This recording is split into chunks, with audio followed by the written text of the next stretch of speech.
the only face I see is his. Your face is all I see. And that's it for me. I do what I do.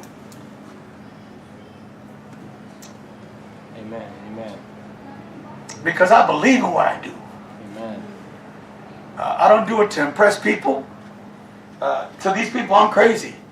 You know, I'm different. Whether she used or there comes the white man. You know, but now they like me. That's all. I've spent 1 year trying to get them, you know, to accept me. And we still haven't even gotten to the gospel yet. But that's what the work is. I spent 4 years in another place, never once told them about Jesus. And people would say, you're going about it all wrong. I said, no, when God wants me to share the gospel, I will. What He told me to do was serve these people. So that's what I'm going to do. And finally, on the 4th year, I told my wife, share with the kids for Christmas the story of Jesus. I'll take care of the big ones. And you take care of the kids. They heard the story for the first time. And they all got saved. But if I would have done it man's way, or the typical way we're taught, we would have clashed. They would have never let me come back because they're so suspect of us already. So for 4 years, I kept my mouth shut and just kept saying hello, bringing things, and how's the weather, how about the Dodgers? These guys, it was so humbling. The kid said, what's that on your hat? What does that mean? I said, L.A., you know. What's L.A.? You know, L.A., the Dodgers, man. What are the Dodgers?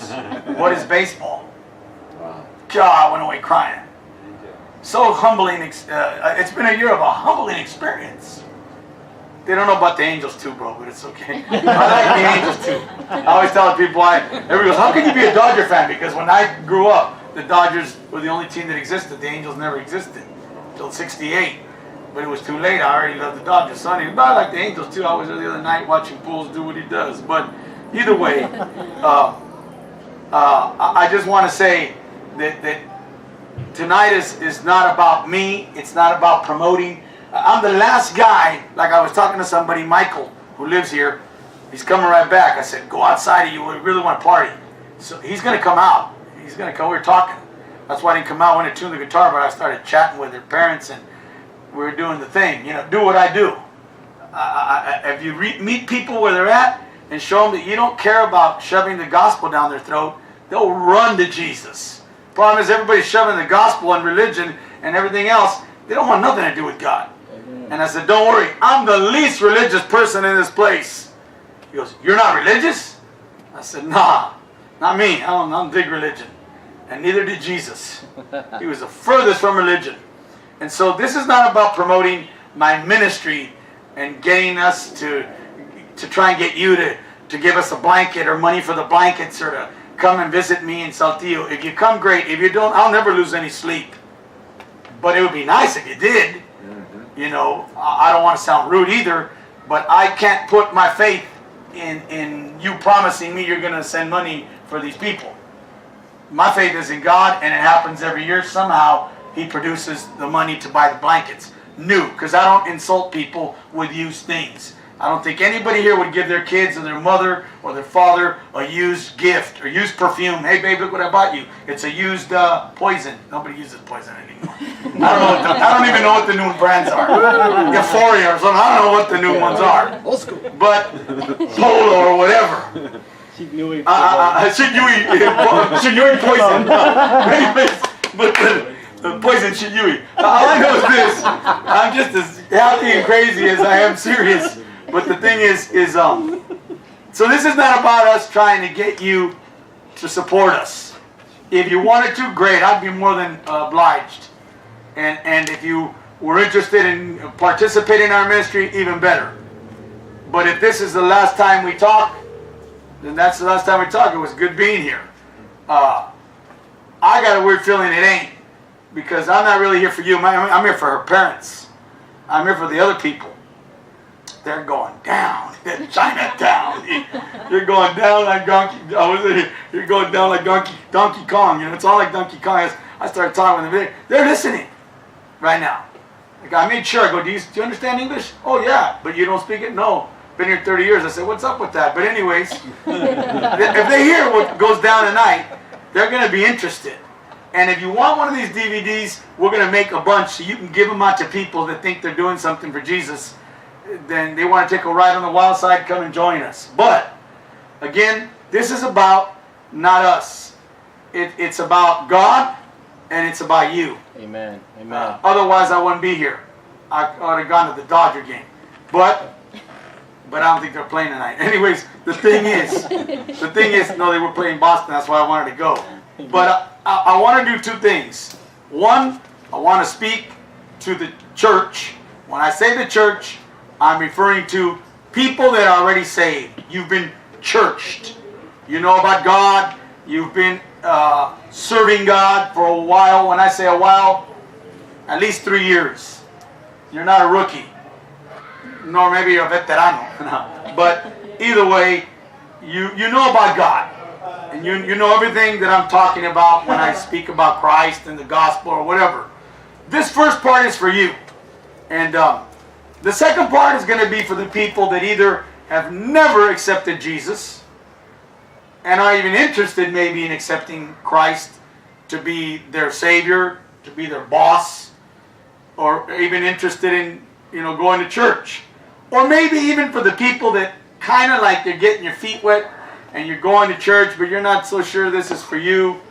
You'd rather be at the swap meet on Sunday than at church or something like that. But you know about God, but you're not fully committed. So this first part, again, as I said, is for those that know the Word of God. So let me do this.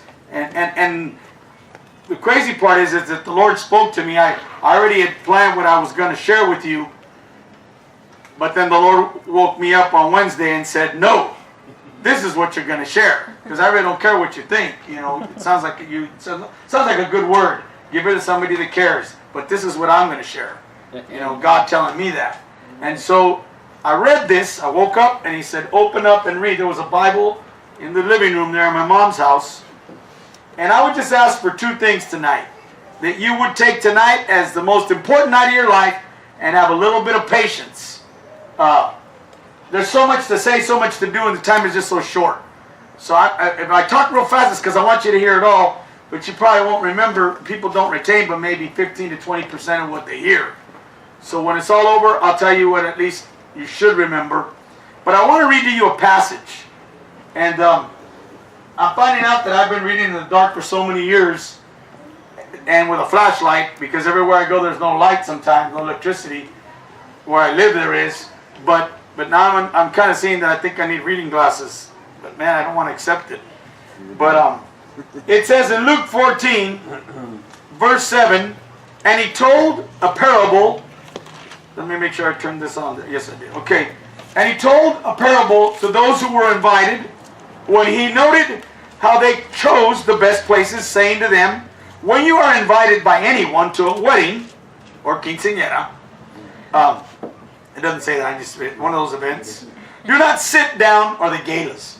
Do not sit down in the best place, lest a more honorable man than you be invited by him. And he who invited you, and him come in and say to you, give place to this man. Then you begin with shame to take the lowest place. Shame. Move. But when you are invited, go and sit down in the lowest place, so that when he who invited you comes, he may say to you, friend, go up higher. So he's talking to somebody that's his friend. Then you will have glory in the presence of those who sit at the table with you. For whoever exalts himself will be abased, and he who humbles himself will be exalted. So, being that God started speaking to me, I didn't want to forget, so I got the iPhone. I don't use it too much, but just for the timer and to say things to it. This is some phone my friend gave me. This is one I use. But I said, God started speaking to me, so I started repeating it to myself, because I'll forget. I'll be driving thousands of miles, and they'll be asleep. So I write. If I don't record it, I'll forget. So I recorded it, and so from here on out, I want to go word verbatim so that I don't tell you what I think. But this is exactly what the Lord revealed to me. To take the lower road. To be satisfied where God has put you. Remember, this is for the Christian right now. This was pertaining to humility. Take the lower place. Never choose the best place in the places you're invited. Better to sit in the back and have them call you forward. Because someone more honorable or more famous or more well-liked than you may be asked to come forward. We were at Disneyland yesterday because Joe blessed us with some tickets. And these people were crazy. These Arab people were going nuts, pushing and shoving. I said to them in Arabic, excuse me. I told her, I told her because I know some Arabic. I used to work with some Muslims in the Middle East. I said, excuse me. I've been waiting here for hours. You ain't going to do that to me. You better move. And then I said, yalla yalla, like hurry up. That's what it means in Arabic, hurry up. She turned around and smiled. I said, do you see me laughing? Because how are you going to make... These people waited 5 hours on Main Street. Dude, crazy. Who goes to Disneyland and wait 5 hours? But 5 hours just to get a good seat in the parade. We didn't have that great of a seat, but we had waited a long time. So her sister saying, get out of the way. They freaked out that I said something in Arabic. They're like, oh my God, how can we speak in Arabic? But it was enough to go, oops. And so they left. Then her sister grabbed her to get back. You're not home. You're in the U.S. So they finally pulled her back, her and her cousin, because I heard them talking behind my back.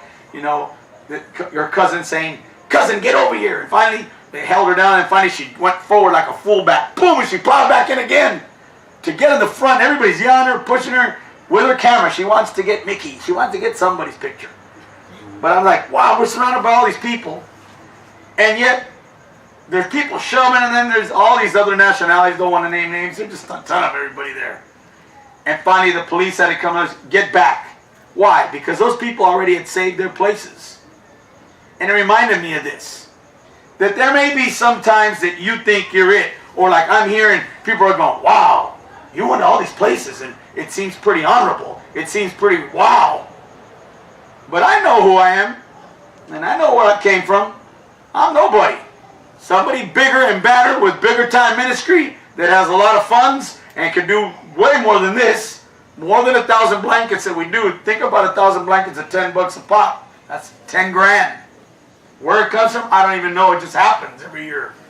Of course, I always wheel and deal and try to get 2 for 1 sometimes at the end. And one time we did 1,000 jackets. Then we still do toys. It's just God. But I don't want to toot my horn because I know there's other people that have way more years in ministry than me. So Lord willing, next month, it'll be 37 years doing this. But I know somebody else could roll in and go, I got 50 on you, bro. So I'll just rather keep my mouth shut and say, this is our small work. But there will always be someone more faithful, more honorable than you or than me, or with greater ministry and so on. But he shouldn't feel less. We shouldn't feel less because they have more years in the ministry. There are always going to be others more important than us, with more experience than us. We should learn from them. I remember the word I gave to somebody Monday night, and it's something I strictly believe.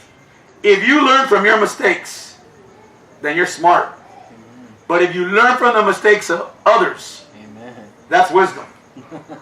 So why make the mistake? Watch the other married couples fight and do all that stupid stuff while you're single. So you don't do it when you get married. Because then you're going to be just like them. They're going to be pointing the finger at you in Walmart. Look at him, look at him, look at him. There was a couple the other day fighting outside ready to throw a chair. I'm like, I hate your car. I hate your car. With this chair. And I was like, oh man, I was like, it was getting good. I was getting ringside seats. And they go, they're out there fighting, man. I was like, God, I didn't even know these guys fought too. Every nationality fights. Everybody, I don't care if you're Mexican, Indian, black, white, everybody else how to fight and argue. But she's, then he goes, he grabbed a chair. I got another chair. I hate your car. I hate your car. I was like, oh man, he got a brand new Infinity. But, and I heard what he said, and she was wrong. She was in the wrong. I wanted to go out there and say, time out, arbitrator, you're wrong, girl. You're wrong. He's right. He's being all dignified there. She was down there in her shorts, pink, and anyways. So, yeah, somebody got it. But God has a calling in your life. Take your place in your calling and do what God has asked you to do. Amen. Do what He's called you to do in His kingdom. But do it with humility. You're not going to be bigger and better than anybody else other than the person God called you to be. Why am I using this? I think I better keep using it. Do exactly what God has called you to do. Don't exalt yourself because He's going to put you in your place. Like they did at that parade yesterday. Paint the night or something. One guy, he just dove over the fence to get a picture. And they grabbed him and said, get out! Because they're serious at Disneyland. I like the security there. But He'll pull you out and He'll humble you. He'll put you in your place and show you where you need to be. And He'll put you in a place that you deserve to be and where you belong to be, where He sees fit. For right now, if it's being in charge of the donuts and shaking people's hands, I was thinking in Spanish, saludando la gente, shaking people's hands. You don't know how hard it is to go back and forth. But at that point, I don't get this too, because I go back home, well, not home, but I go back to Saltillo, and I'm thinking in English, preaching in Spanish, and I struggle. Then I come here at home, and I'm thinking in Spanish, trying to preach in English. But either way, He will put you shaking people's hands and giving donuts and coffee, if that's what He wants. But it's just as important as the pastor or a preacher or a missionary. You're no more, no less. You're on the same level as everybody else. God doesn't see you in levels. And so, remember, Christian, don't push yourself there to where you want to be. Let God put you there. Don't try to be an X if you're an M.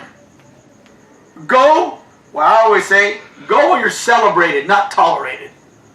That's my saying. Don't go where people just put up, oh, there he comes, you know. Then don't go there. I don't want to be in a place like that. I want to go where people appreciate me, where I'm valued, just the same way I appreciate people.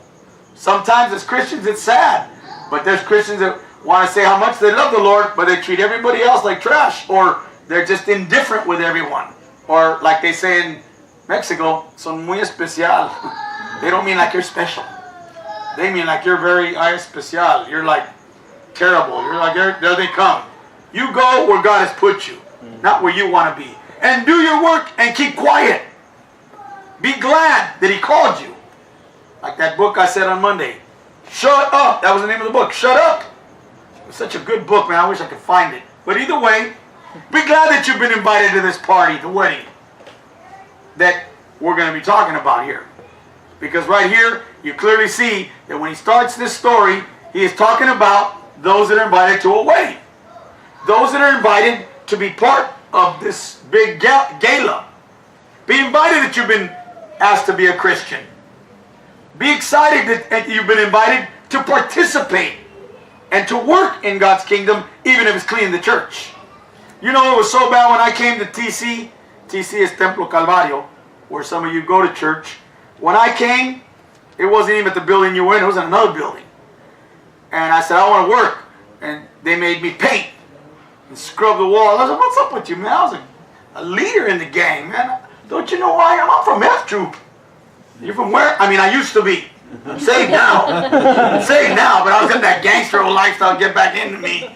It's like, don't you know who I ran with? You know, all the other stuff. It's like, Pastor Lee says, look, you got two choices. You can help scrub the walls and paint them, because we had a hotel. The church was renting a hotel to people. Or you could not do anything. All right, I'll paint the wall. I'd be painting every day. Oh man, this is not what I should be. I should be up there preaching. I should be up there. I'm a leader. But God wanted to humble me. What good could I be getting up there preaching? What could I preach? Orale ese. Jesus loves you, man. And that would be the end of my message. Cáigale. You know what, Jesus? I would get mad when people didn't want to accept Jesus. I'll throw it down right here. You need Jesus. You don't need him. Get saved. Come on, let's pray. I don't want nothing. You scare me. Well, just because you need God, man. That's what God's all about. I don't want to. That guy's high strung, man. And never let me pick up the offering to this day. But so you be glad that you got invited. Be glad they let you paint the walls. But little by little, I started doing more. Then they even let me in the church to work. Then eventually they gave me our first Sunday school class. And it grew. I had like 40 kids in my class. It just boomed, because I would bring all the hood, all the bad kids. But maybe you weren't the head honcho of the group. But who cares? Or maybe you're not in the place you desire to be. You're not in charge. Maybe you don't have all the accolades and accomplishments that everybody else has. Who cares? He called you. They picked you to be on the team. It's like saying, I'm just mad because I'm not going to be out there running. But you're on the Olympic team. I'm an alternate. So what? There's a chance. You know, like, so like if I was the only man in the world and you were the only girl in the world, would there be a chance that you would date me? 1 in a million. There's a chance. Dumb and Dumber. There's a chance. You're on the team. He called you. Don't compare yourself or lift yourself up. Do what he asked you to do and move forward. As I said Monday, I'll say it here. Don't compete with others. Instead, complete the other. That's the problem with couples. They want to compete with each other. Who can outdo each other? I did more for your birthday than you did for me. Oh, shut up. Good. I'm not doing nothing for your birthday. I'm taking you to the Big M. Maui? No, McDonald's. Okay. Don't compare yourself. Don't compete with others. Stop thinking you're the only one who can do what you do. Because you're not. There's plenty of other people that could be here tonight taking my spot to do a better job and could out-preach me by a long shot. But I'm not in competition with anybody except the mirror. I got to do better than me. I got to be better than me tomorrow. That's all I got to worry about. And so we must move forward. And stop thinking that you are the best preacher or the best teacher or the best whatever it is you do. I'm the best wife. You'd never have a wife that could cook as good as I do for you. Look it. There's always P.F. Chang's. There's always even Pei Wei. There's always even, not maybe your way, but either way, do what God called you to do. You may not have the best ministry, or maybe you're not even the best missionary. I know I don't have the biggest ministry or the most successful ministry, but I'm not trying to have the best. I'm just trying to do my best, and that's all God asks of me. Amen. Be glad that He's using you, and humble yourself to continue to do what you're doing. Don't take any credit and glory for what belongs to God and the work that He does and called you to do. Just do it better. Don't take the best seat. That's why He's saying don't take the best seat. Don't take all the credit. I will say, all that work you see, that ain't me. That's my team. I got a good team that makes me look good. And I got a better one-man team in Lewis that makes me look better when he puts it all together. Because I'm no cameraman. If I was rich, I'd hire Lewis and say, that's it, you can't work for nobody. Only me. Because with you, I could raise $1 million. If this is what we can do in just a couple of hours and get it together and you could do all that, what could I do with him full time? He went out there once 3 months with me. Lost like 20 pounds like that. And was like, oh man, he was busy. But he never worked no more like that in his life. He was overworked, but he ate good. He had it all there. I said, why are you going to go home? I got to get back to California. But if it was up to me, I'd have him there. Because when you have a good team, well, it's like I said the other day, teamwork makes the dream work. Without a team, there's no I in me. So who cares who gets the credit? To be in a greater position, then you will have to relinquish your spot and say, God, I give you the credit. Darn, I went my 17 minutes. I'm going to go 2 more minutes. I want to try and finish this part for the Christian. And if you want to exalt yourself instead because you're worried about who gets the credit and promote yourself, then you will be shamed by God. It is important to God that we remain faithful without seeking glory or credit from anyone. I don't even care if you go, what a video, good job, or pat me on the back. I could care less because I'm the kind of guy that don't take nothing serious. You couldn't do to me what the devil already did to me. That's why if you talk behind my back, oh well, no big deal. People do that every day. That shows me what kind of little people you'd be. Only little people do that. Small people. And I don't care if like I said from the beginning, I didn't come here to make you like me. I didn't come to make friends. I came here to do what He asked me to do. Now, if we could be friends in the process, praise the Lord. Man, I'd love that even more. But Jesus didn't come to make friends. He came to make disciples. That's all he came to do. The benefits of having him there were the miracles and all the other things you saw. So it is not important that you get accolades or credit, but it is important that you remain faithful without seeking glory or credit. He calls you to do what is his service, and that is to win souls, to invite others to the party, this wedding, and not to force your will on God or others that you've got to be the leader. No. If you show off your success, he's going to humble you with a way that is too humbling. It would be better that and be more successful that if you would let God take his place in your life. And then you will have this success and be a successful person. And then you'll be able to be glorified and honored by others. I don't mean glorified like God, but they'll give you the credit that you're due because you're not looking for it. The people that give you these blankets or they don't give me the blankets, they give me the money, are people that believe because they see. And they don't even know me, some of these people. I got a lady in Dallas, I don't even know who she is. She sends me money when we do these events. Most of the people, I don't even meet them. But they see the video and the video speaks for itself. And they give me the money only because of one reason. Because I got almost 37 years under my belt that if you give me $1, I'm going to try and make it 3. So I'm a whaling dealer, man. I wasn't in the last life. I always had money in my pocket. Give me a dime, I'll make it some more than that. But either way, give me $1, I'll make it 3. And give me one chance to buy one blanket, I'll make it 1,000. Because I think big. So they know I'm not going to steal the money. They know I'm not going to go try and do something wrong with it. They do it because of the proof that we give each year. That we keep our word with the people, even if it means going 3,000 miles. Because that's just this part. I still got to raise the cash to pay the gas and find a truck. That's at least another $500. Just the trip. And then sometimes the team that's going to go with me, they don't have the money. So I'll say, I'll cover your food. I'll cover your hotel. Because some places, they're so remote, I don't want to put them through all that. Sleeping where there's snakes or other stuff, you know. Lewis went with me once. He knows how bad it could be. Want to use the bathroom? You got to go outside. In this darkness? Like, I mean, go on your pants or go in there, you know, I don't know. But you had to go outside. It was rough. It's rough.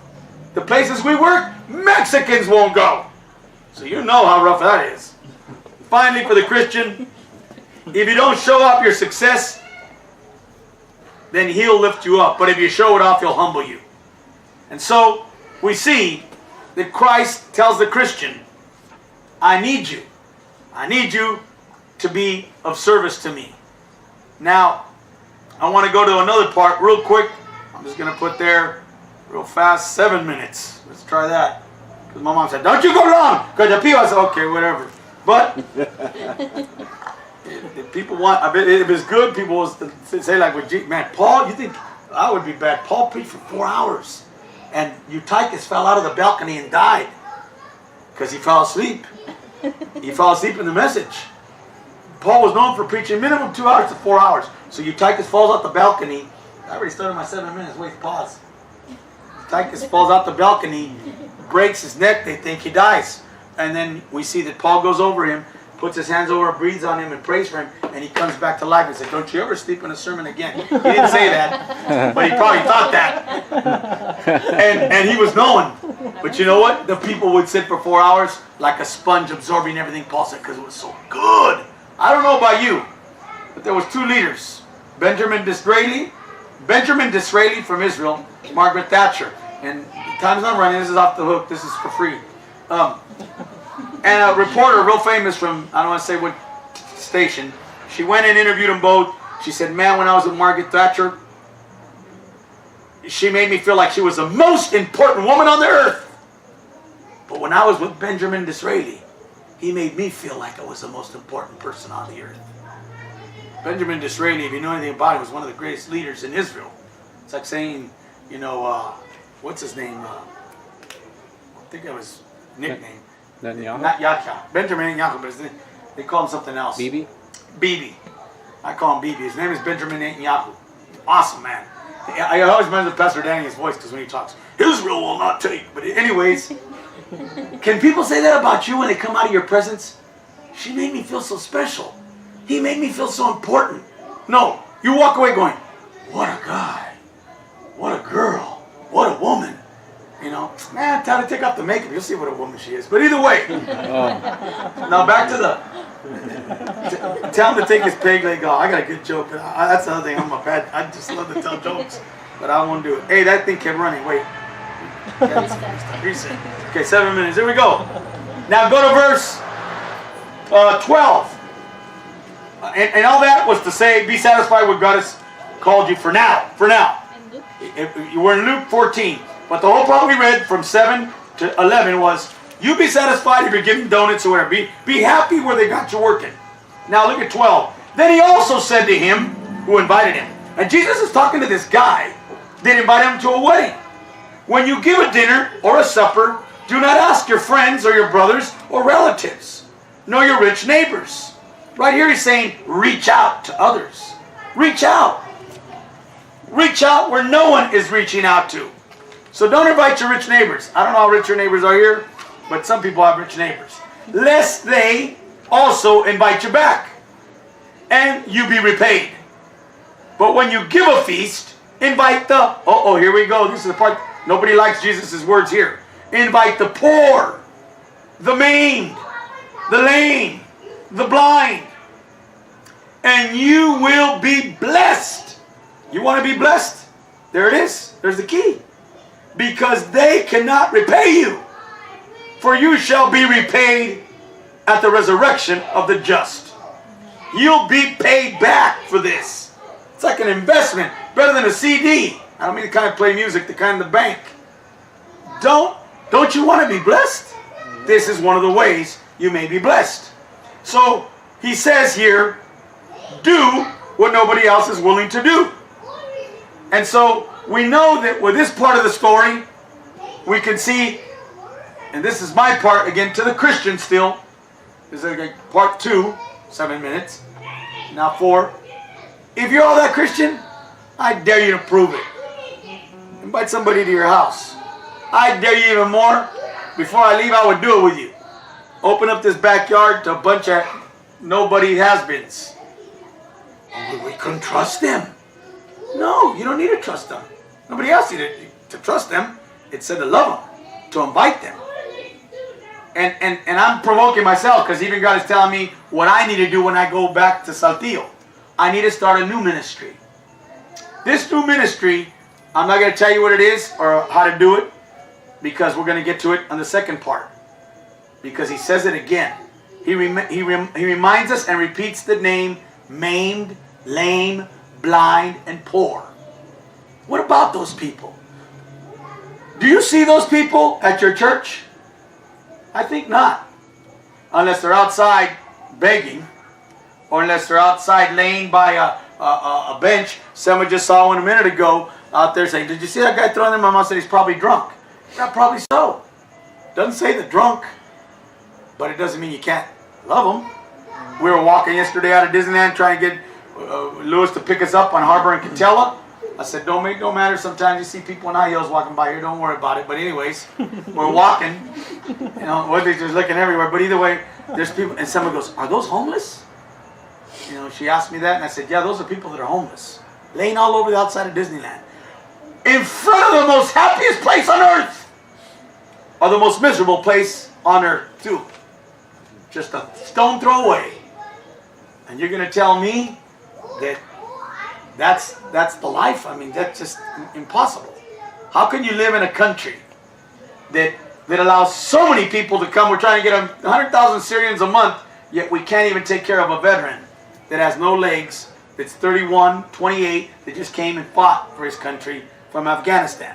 Something's got to change here.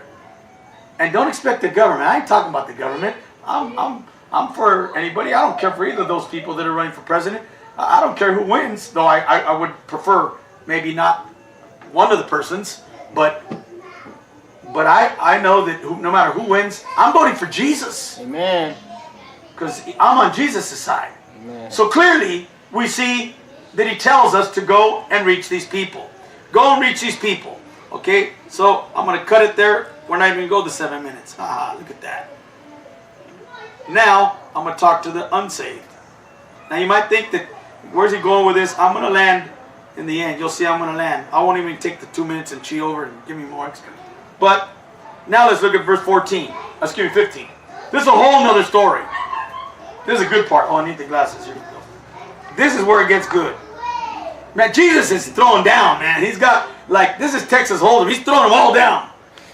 And when one of those who sat at the table with him heard these things, he said to him, Blessed is he who shall eat bread in the kingdom of God. Then he said to him, A certain man gave a great supper and invited many. Now mind you, when I'm reading this, I go, you want me to do this on Friday? I got something good. It's fire. Shut up and read. It's like, I know this story already. I've seen it in so many ways. There's no other way you can point it out. It's like, I could see Jesus just ready to just gangster slap me and say, I had about enough of you.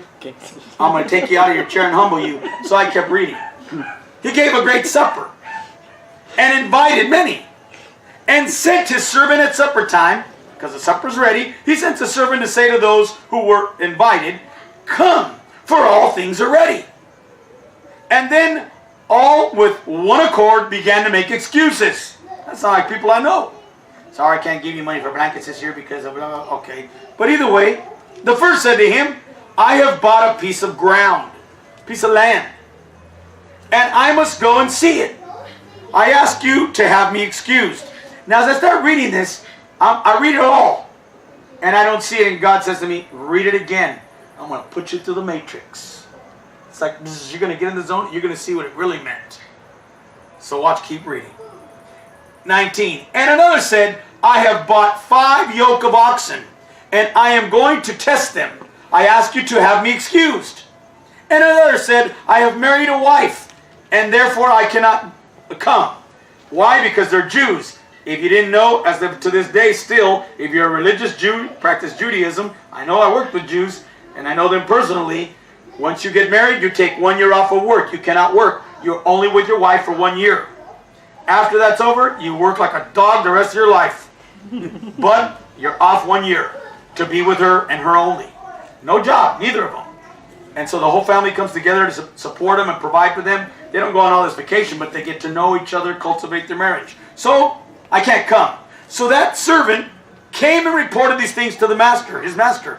Then the master of the house, being angry, said to the servant, Go out quickly into the streets and lanes of the city, and bring in here the poor and the maimed and the lame and the blind. Here we see these people again. Jesus must be concerned about these people, because now he's said it twice. I want these people to be considered on the earth, not pushed away. And the servant said, Master, it is done as you have commanded. And there's still room. So the guy does go out and get the maimed and the lame and everybody else is blind and everybody is nobody.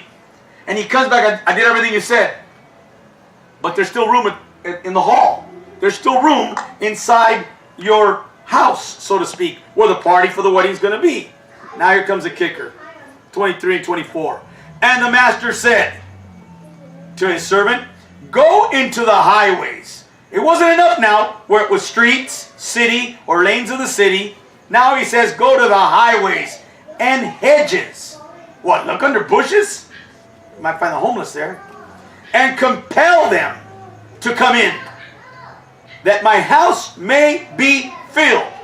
For I say to you that none of those men who were invited shall taste my supper. You thought you were somebody? You're out now. You wanted all the best places? You got them. Stay there. You're not coming to this wedding. You're not coming to this reception. Here it's tri-tip. Be satisfied with your spaghetti and lasagna you wanted, because I had something better for you, but you were just too good. Now, check this out. Now, after what I'm going to say now, from here on out, and even if it goes ding ding, I don't know what will happen. But what I say here, for those that are unsaved, you're either going to want to be saved, or you're going to walk away and throw your life away. That's your right and prerogative. But the rest will also pertain a little bit to Christians. And then I'll probably never get invited to a cell here again. Ask me if I care. But I'm telling you the truth. That's all I care about, is telling the truth. I won't apologize for the truth. And this will just continue into Thursday at the well, where I'm going to be speaking. When I speak at the well Thursday, it'll probably be my last service. Or they'll say, take them to the big house. The people got to hear this. This is gold, Jerry. This is gold. But either way, we have 3 people with 3 excuses. I bought land. Started to make excuses. What did he mean by I bought land? Well, this is to say, I'm building a house. I bought some property. I'm considering maybe to build a ranch or a home or start a family. I'm too busy to go to church. I'm too busy to do something else. Because right now, my priority is this property, this piece of land. Could I be excused? He thought that his land was more important than the invitation from this great person, the master. Obviously, I'll explain it in a minute. Number 2, the one with oxen. He just said, I have bought 5 yoke of oxen. If you don't know the importance of numbers in the Bible, the greatest numbers are 1 to 12. 4 of them are perfect numbers. Does anybody know which one they are? Shame on you if you don't. What's the first one? 3. And the second? 7. And the next? 10. And the last? 12. Those are the 4 perfect numbers in the Bible.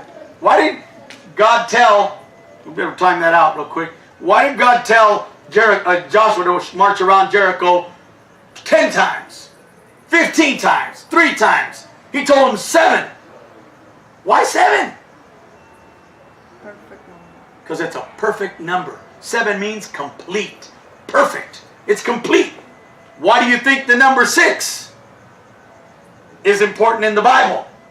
Because it's the number of man. When did God create man? 6. On the 6th day. And the number 6 means incomplete, lacking thereof. 1, which 1 would make it 7. Perfect. So get this. Oh, make my hair go crazy. And what is the number of that man who will deceive the earth? 666. Incomplete, incomplete, incomplete. You're a loser. Yet he'll still deny everybody from the truth, and many will follow that man. 6 is an important number just as well. But he says 5 oxen. What does 5 mean? Well, do your homework. I do a series called Numbers. Why you should learn about numbers. So why Jericho 7 times? Because 7 is a complete number. And the whole city was completely going to fall. All the walls. But, and I told somebody the other day that supposedly knows a lot, I guess, of the Bible. They come to visit me at my mom's house, and I told somebody, why do you go to church on Sunday? Because that's the day TC has it. No, seriously, tell me.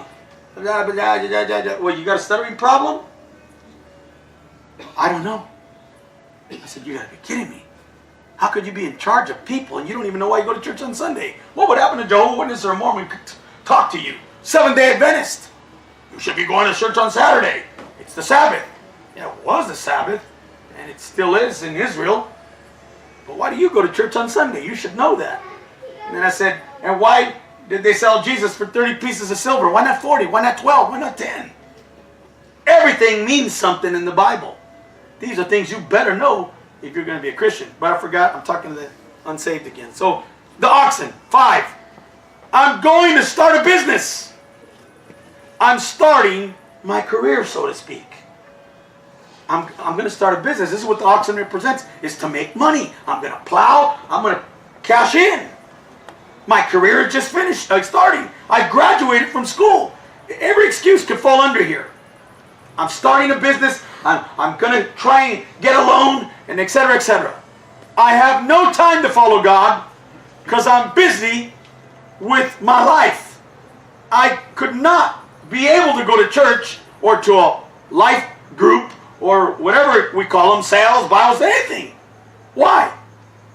Because I'm more interested in this business I'm going to start. So, could you excuse me? Man, what an excuse. And finally, you see him, he's saying, I need to live. I need to accomplish goals and make money. That was more important than going to this wedding. I just got invited to a party the other day. It's a surprise one, so I won't tell you. But it's nobody you know. But I really don't want to go. But I know I have to go. So I'm going to go. I'm like, darn, I had plans. But it's one of those invitations like this.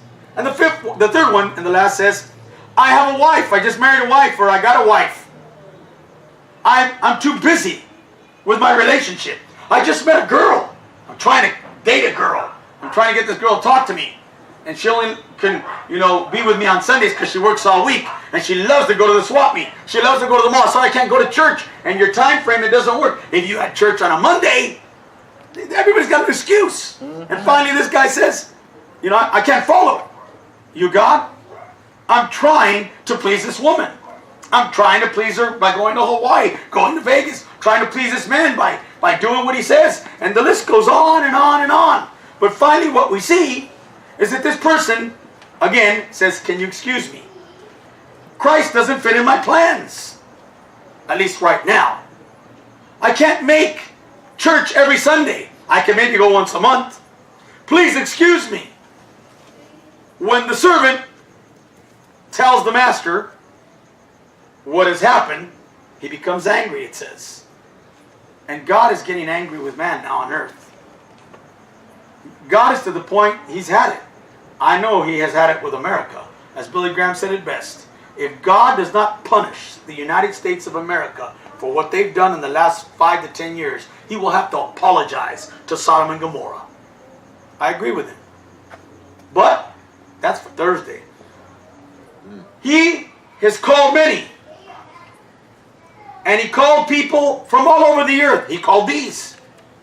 Many are called, but few are chosen. Tonight, he's chosen you. Because if not, I wouldn't be here. Because I'm important, but I'm whacked. I'm loco. I go all the way. I tell it like it is. There ain't too many preachers that are going to preach like I would preach, because I don't care about filling a building. I care about saving your soul. So you can't fill churches in America if you preach the truth. You can fill them if you're giving free pizzas and food and Starbucks and donuts, Krispy Kreme, and all that other stuff. Or if you're a seeker service and you want to seek all the people to make them happy and don't talk about sin and don't preach about living with each other and all. You'll fill every church in America. But the moment you get all gangster, because Jesus was right here, this is gangster stuff. Telling the truth to the man's face. People don't like that. Get out of my face, don't talk to me like that, sister. Sister! And they get all chihuahueña, chihuahua. Ears go back. I'll throw down with you. I don't care if mom's here. I don't care. Don't you laugh at me. You stretch that blouse and you owe me one. Okay, so, it's my fault you ate all those tacos. Mira manteca, get over here and give me my money. So, we see. Go rent shade. Anyways. But, they all have an excuse. They all want to excuse themselves from God. He's recording now. Oh gosh. But God called these people and they all had an excuse for themselves to refuse Him. Preach it, brother. Preach it. They all refuse Him because the Master is God. Amen. Calling the church to repentance, to salvation, to a better way, to a big party, a block party. I remember I used to go to block parties. They were the best until I got busted. People He has called have rejected Him. And now He's going to choose you. Tonight, many people were called physically, called on the phone, text, because we live in this social media. I mean, I've talked to more people on this trip that met each other through the social media than I said, are you going to be kidding me, man? When I was around, I was like, hey, baby, what's your name, man? Where are you going? Looking fine. Man, you must be tired. Why? Because you've been running through my mind all day. Either way. I need these notes because this is a conclusion. And I said I was going to follow what I wrote, and I didn't. And I'm getting away. But either way, something like that. Heaven must be missing an angel. Because why? You're here with me right now. No. Tavares. Anyways, so we see. They reject Him. People are living for the temporary. Paul said, don't focus on the temporary, but the unseen. Be more concerned with what you don't see, what you can't see. And you know what? I know it didn't rain. It didn't start. Let me put it right over here. 4. So finally what we see is that Paul is telling us we must prepare for the future. As I said Monday to another group, this is all rehearsal. This is practice for the life that's coming. Amen. Amen. And some of us aren't showing up for practice either. My kid, he's only 6 years old, but the kid could ball. But I play with him every day. Every day. He's a natural. And he's already played in the state finals and championship. He was asked to play for the country of Mexico. But we're here. He couldn't go. At 6 years old, they love him because they said, he doesn't know how good he is. He's no showboater. He just loves the game. And I said, that's the way he's got to stay. I can't make him let him become like I was. Like, throw somebody out, wait, and then gun him out and go, then they just want to kill you. Thank God he's nothing like that. He's more like his mama. I said, you got to stay like that. You got to stay like that. But what? It's the basics. It's the fundamentals that I teach him every day. If you can teach that to yourself, the basics, the fundamentals, this and prayer, you'll make it. Amen. You'll make Amen. it. I believe it. And so Paul tells us don't focus on what you see, but what you can't see. Go quickly, he said. Go quickly, then the master told the servant. Bring me, now he mentions again, the maimed, the blind, everybody else included. No one should be left out to church, to salvation. And the ones that no one wants, those are the ones he wanted this man to get. And bring them here and get the ones that weren't invited. Who wasn't invited? All these poor people. All these outcasts. And then look through the city and through the lanes of the city, outside the city, and those that need assistance. Get those people. Finally, when he does it, after all that he does, he said, I did it. But there's still room. Like if that wasn't enough, that means he found all the people that he could find that were lame, and he says, there's still room left. And it led me at that moment, and God gave me a song that I remember hearing when I was a kid, and I never believed it, but then the night I got, the wee hours of the morning I got saved, I remembered. There is room still. There's room at the cross for you. And though millions have come, there is still room for one. There's room. That's why you're here. And so we see that the master said, go then. Go into the highways. Go into the places and the hedges. And take the places that take you further out. The places where others refuse to go. The Shi'uis. High up in the mountains. 8 hours away from where I already think is already terrible. There's even worse places. Go there. And go to these places that are further where no one will want to go. And it's outside the city at times. So God doesn't just want you working in the city. He wants you in the ranchos out here. There's still places outside of Santa Ana, outside of Orange County and LA, that people live awful in the dumps. I work with people that live in the dump too. Literally. You want to sit in the high places that you do, but you're not willing to take what needs to be done to sit there and earn that place. You want to be a man that is respected, but you're not willing to do what it takes to gain respect. You say, oh, I don't have no friends. Well, there's a saying, I think it was Mark Twain or Shakespeare said, he who has many friends is a good friend. So, into the hedges, deep places, hidden places. Go to the hidden places. That's where the souls are at.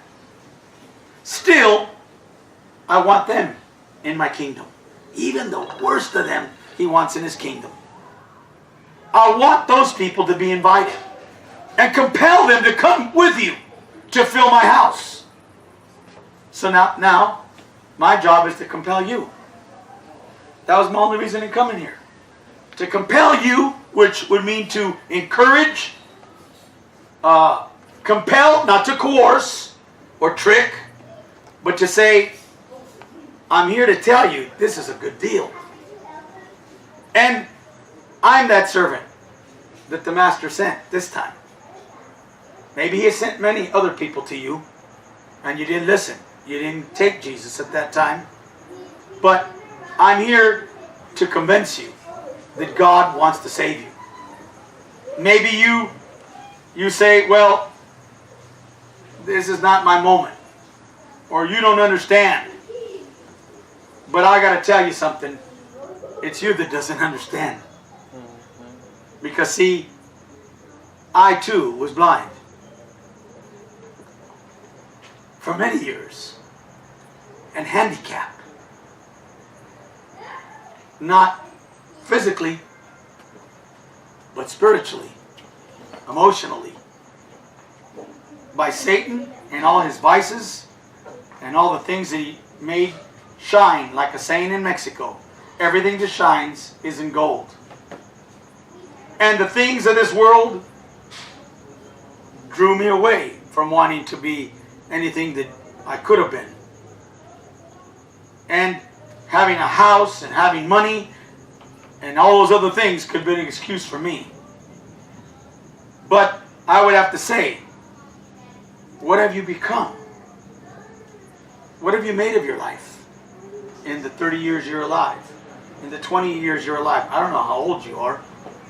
But some of you maybe have become maimed, crippled, or you have become paralyzed by sin. You've become blinded by sin and the ways of the world. And you're lost. And you're poor in God's eyes, though you could drive a Lamborghini. So many people. But I'm here to invite you to this wedding. This passage is for you. I have come to close the deal. Because this could be your last chance at this deal. I'll never forget a friend that told me, when you come back from your next trip, I'll go with you. And I did come back from the next trip, and I was a pallbearer at his funeral. Because he had to go to that last party. By the way, in Garden Grove. And he was shot right there, point blank in the head. Never got another chance. He rejected God. He has called you today, and he's been rejected by others. The question is, will you reject him? Or will you surrender? He made this passage, I think, more clear than anything in the Bible when it comes to heaven and hell, life and death, and a good square deal. He has rejected others to shine on you tonight. Others didn't come. There's a reason why they're not here.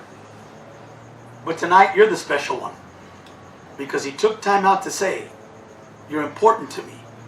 You're so important, I sent somebody 2,000 miles away for you to hear this word. It could have been anybody else. But they would have said something different, and it would have been good. But it might not have made you think about all the things we talked about tonight. And I didn't come here to sit here and say, this is what we do, though it's part of it. But I came here to invite you to the party. I don't know about you, man. Mexicans love a party. They just never want to leave. They'll be going till 5 in the morning in my house. With circus music. And I'm like, oh, golly. I even go out in the middle of the street sometimes. I'm like, just to make fun. But either way, just teasing with my neighbors that they wouldn't kill me. But finally, I know that I don't know what you've heard about me. But I'm a servant of the King. And so I got to do what I got to do. And that is to tell you the truth. That this is more about you than any Chihuahua Indians. When I'm with them, it's about them. But tonight, this is about what you're going to do with your life. Amen. Some of you will be great. And others of you won't care. Some of you will make a decision that's it. I'm tired of the way I'm living. I'll try this. And others will just walk away and say, I don't care. But what I do know is that God has room in his house for you. I was in church the other day, and I asked somebody, is it like this every Sunday? They said approximately about 159 every Sunday, average. I practically collapsed. And I said to myself, there's room in a church for about almost 2,000. You're not going to convince me that 159 is going to cut it. What's going on? there's room still in his house. It's just nobody's inviting anyone. So, the ministry I was going to finish with was this. You may say, I don't know what you're going through. You may even say, you don't know what I feel. Pastor Billy, you don't know what I'm living with right now in my house. No, I don't. But I was one of those with poor values. And even much more less character and integrity. Because I didn't live like my mother or my father that had good testimonies. And I was blinded by the sin of the world. And in spite of that, I couldn't even help myself. But somebody compelled me. And then I was invited. And though I was not poor financially, he made me to understand that he had forgiven me for all these sins. That today I still can't understand it or comprehend. How could God forgive me for the people I stabbed or shot or did anything bad to? The people I sold drugs to? And all the bad things I ever did? You know, I don't understand it. Nor do I want to. I'm just glad he invited me. I'm just glad that he said, there's room at the cross for you. See, because this wedding goes through Calvary. It crosses Golgotha, the place of the skull where Jesus died. You can't get to heaven without crossing Calvary. Though you might never get to Templo Calvario, that's not important. But you need to get to Calvary. Because this is where the scene of the crime took place. Where he gave his life for you. If you expect a better life after this one, it's going to take Jesus to do that. He won't do it with money or with a great marriage. If you give up all your excuses, he'll even put a personal table for you. Your own private table like a gala. But the ministry is this. I dare you. I double dog dare you like I always say. Two things. One, to follow Jesus today. If you're already saved, then I double dog dare you to take a deeper step. Because when he told Peter, he said, go deeper. And that's when he caught all the fish. Because he was at the shallow part and didn't catch anything. But when he went deeper, and Jesus told him, go further, deeper. That's the problem with Christians. They like to just get their feet wet, and like when you go to the beach and just play like that, you're not getting to the beach. Real beach goers, they're in the waves, riding them, surfing, or body surfing, doing something. Those are people that love the beach. No, they're all fakers, the other ones. You know, they're the whitewash kids. That's what we call them. I used to go to the beach. Go over there. My own son tells his son, my grandson, hey, whitewash, come over here. Because he just likes the booty go on the whitewash. Catch a wave, man. But I say this because there are Christians that are satisfied with religion. Then they complain about the Catholics. And they're more religious than the Catholic that they complain about. If you're supposed to have the truth, you're more religious than they are. Pray, feel good about ourselves, clap, give our time, let's get out of here, let's go eat. Man, let's go watch a game. Are you any better than those you complain about that make the sign of the cross and do this? And got my glasses, got my gum, got my pen, got my belt, let's go. Everything else, come on. I work. My church is filled with Catholics in Mexico. The people and the communities I work with were 100% Catholic. Not so much more. Because many of them are coming to Christ. I only have one goal. That when I leave this earth, I can at least turn around and say, this place was better because I was born. I made a difference in that backyard. I did my job. I wasn't afraid of what people thought about me. You see, because I'd rather you hate me for telling you the truth than you love me for someone that I'm not. And so, as I read this, God said, go home.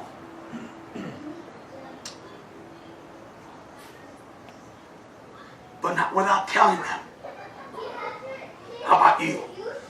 Which one of you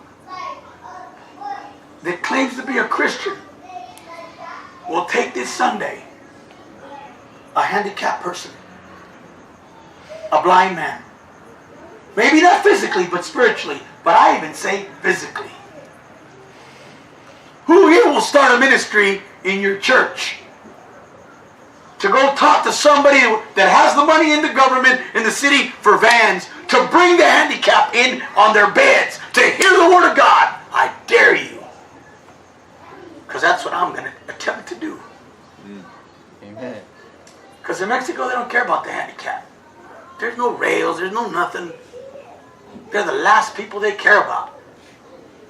And God was saying, I'm talking to you. Go change it. Go reach under the hedges, those that nobody wants. The way I looked for you, look for them. Start another ministry. You got a lot of other ministry with food and things, but get the ministry started for the ones that are the outcast. Somebody will believe in it. Might not even be in Mexico, might be an American, and they'll support it. But how about here? What are you going to do to change what Jesus told us to change? Yes, invite your family. Yes, invite your friends. But what did he say? What good is that? They're just going to bless you back. Take the one that can do nothing for you. That's giving. The one that can have no method or recourse to give you anything in return, not even gas money. Your neighbor that you see all the time, pushing a wheelchair, or in a cane, or whatever. This is a call to Christians to start working and moving, because the time is short. And it's a call to those that are not committed to take the invitation that I'm offering you. So I'm going to ask if you close your eyes. We're going to finish tonight. And, you know, I asked my friend to bring this guitar because I was thinking of that song. Michael still hasn't got back. Michael, I just saw you walk in. Come on out, bro. Don't hide from me. He said he hadn't played his guitar in about a year, but close your eyes for a moment. I'm not a musician, but I learned how to play the guitar when I was a missionary in the 80s. It's amazing. The Lord has given me over 300 songs to write, man. But one of them is not this one. I wish it was, but whoever wrote it, it was probably before I was born.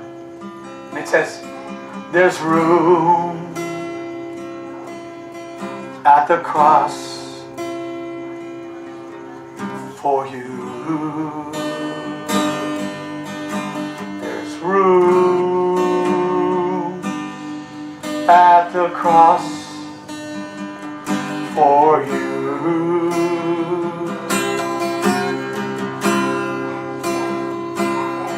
Though millions have come, there is still room for one. Oh, there's room at the cross for you. There's room at the cross for you. There's room at the cross for you. And though millions have come, there is still room for one. That was me. Oh, there's room at the cross for you. Oh, there's room at the cross. There's room at his cross. There's room at the cross for you. And just for a moment as you think, what have you done with your life? Where is your life headed? What are you going to do once you leave here? I just want to leave you thinking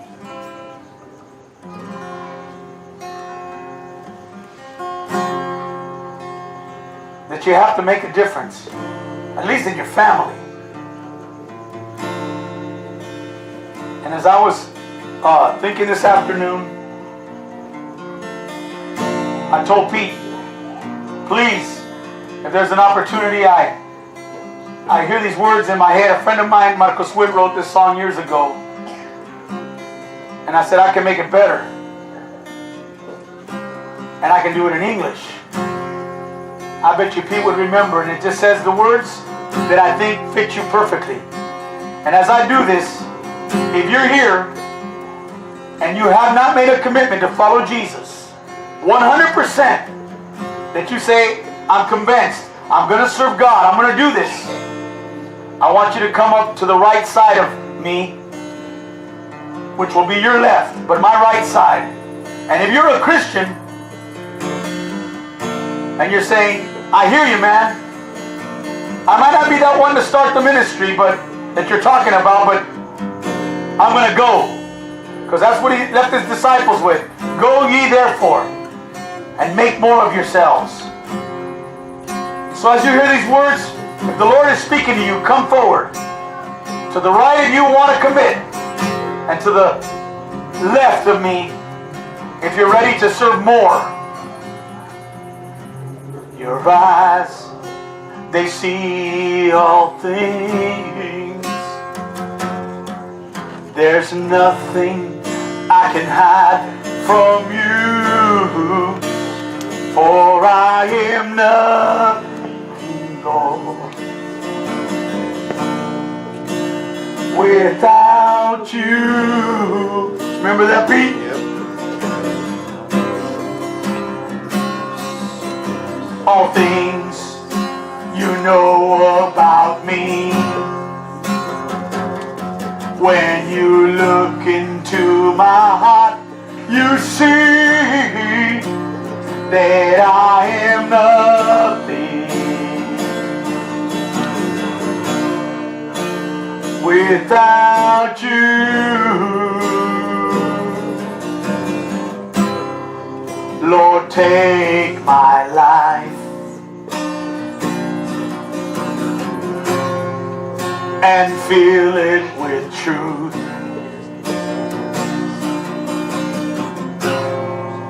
That when you see me, nothing's hidden from you.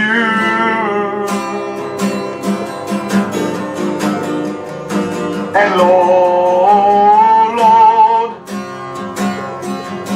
it is your faithfulness that takes my life to the extreme, more than I could ever dream. And I know that I cannot deny that your watchful eyes on me. It fills me with your peace. Oh, that your watchful eye on me. It fills me with your peace. God knows everything about you. You can't hide it. And to this one man that comes forward, if you're the only one, then it was worth coming 2,000 miles away. Because you'll be that one to do what no one else could do. But don't be shy and stay away. Because God sees all things. And He's speaking to you. Today is your day. He wants to change your life forever. Don't hesitate. If He's speaking to your heart, it's not your mind or your conscience. It's His Holy Spirit. Hear His call and come forward. Don't wait another minute. I'll do this one last time, but this time in Spanish. But if You feel Him tugging at your heart. Come forward. Oh, tus ojos revela que yo nada puede esconder, que no soy nada sin ti. Oh fiel Señor,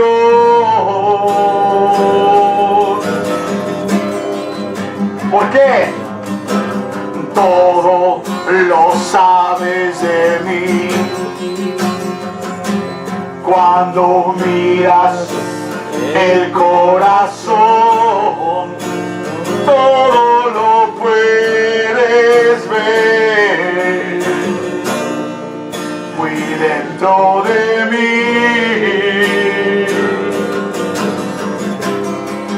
Oh, lleva mi vida a una sola verdad. Don't hesitate, come forward. Que cuando me miras, nada puedo ocultar. Surrender to Him, He's giving you the invitation. Y yo sé que es tu fidelidad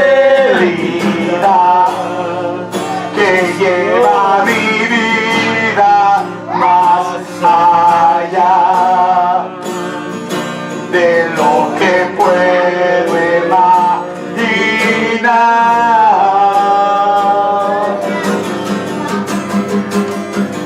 Y lo sé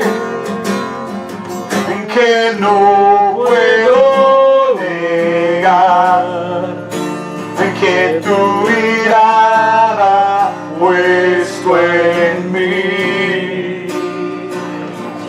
me llena de tu paz. Oh sí, yes, Lord, it is your faithfulness that takes my life to the extreme. More than I could ever dream. And I know that I cannot deny that your watchful eyes on me. It fills me with your peace. His watchful eye is on you right now. That your watchful eye on me. It fills me with your